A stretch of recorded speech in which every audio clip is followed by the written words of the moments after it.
आप सबके ध्यान में होगा, जम्मू कश्मीर में भारतीय जनता पार्टी की गठबंधन सरकार थी। उस समय में भी ऐसी परिस्थितियां इसी गठबंधन सरकार द्वारा, जो आज सत्ता में है, कम वोट लेने के बावजूद सत्ता में है, आप सबके ध्यान में होगा कि उस वक्त सरकार में एक रिक्वेस्ट की थी कि सभी पॉलिटिकल पार्टीज को, ये मैं 2019 से पहले की बात कर रहा हूं, सभी पॉलिटिकल पार्टीज को इकट्ठे होना चाहिए। जम्मू कश्मीर के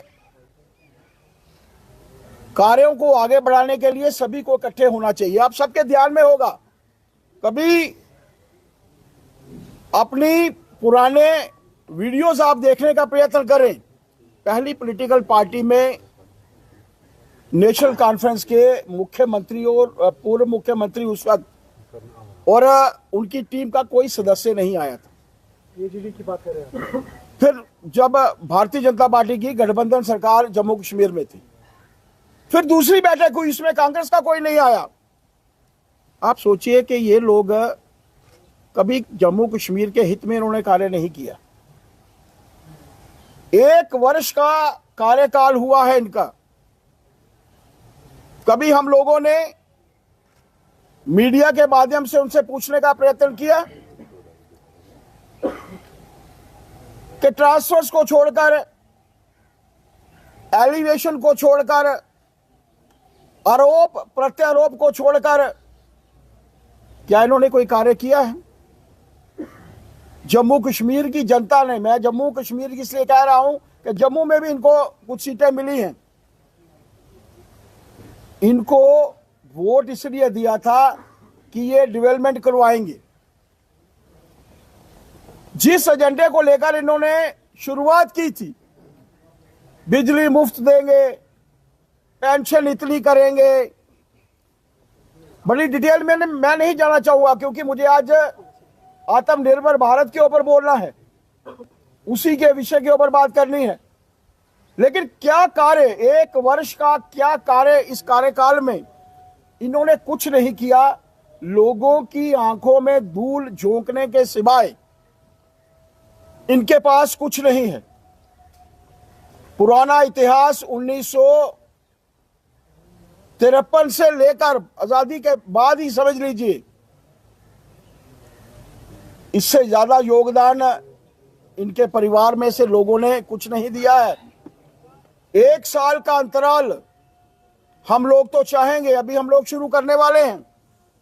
1 साल में इनके मैनिफेस्टो में से कितने कार्य हुए हैं, इन्होंने कितनी ट्रांसफर्स की हैं, कितनी ऑफिसर्स की एलिवेशन की हैं। शर्मा जी, इतिहास तो सबको पता है। मैं प्रेजेंट आपको इतिहास नहीं पता है। मैंने कहा 1947 से लेकर 1953 से लेकर इन्होंने यही वातावरण जो है वो क्रिएट करने की कोशिश की।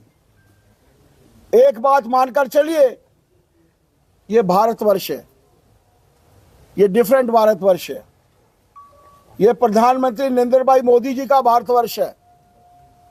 जिस शख्स के साथ 140 करोड़ जनता खड़ी है, 2, 4, 5 को छोड़कर, उस भारत का कोई बाल भी जो है वो बांका नहीं कर सकता, ये मानकर चलिए। मुझे कोई ध्यान नहीं है।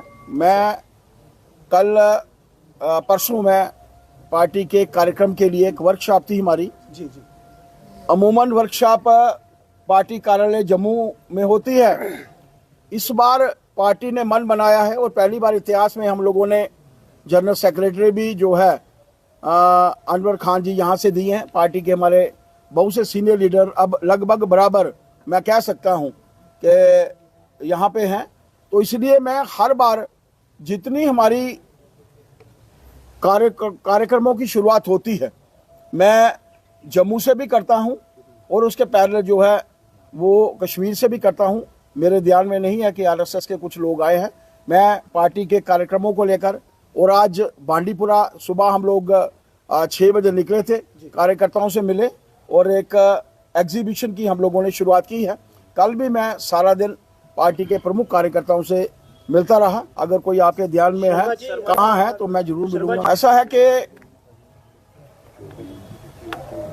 भारतीय जनता पार्टी की नीचे इलेक्शन कमेटी होती है, वो तय करती है। पार्टी का कोर ग्रुप जो है वो मिलकर तय करता है और उसके बाद फाइनलाइजेशन जो होती है पार्लियामेंट्री बोर्ड द्वारा होती है। मैं तो चाहता हूं कि जम्मू कश्मीर में से किसी को भी, जब नरेंद्र भाई मोदी जी का एक ही मूल मंत्र है, सबका साथ, सबका विकास, सबका विश्वास और सबका प्रयास, ये मूल मंत्र भारतीय जनता पार्टी के सभी कार्यकर्ताओं पर एप्लीकेबल होता है। और उसी के अंतर्गत ये मानकर चलिए कि आप लोग भी दुआ करिए, हो सकता है कहीं की भी लॉटरी जो है वो निकल सकती है।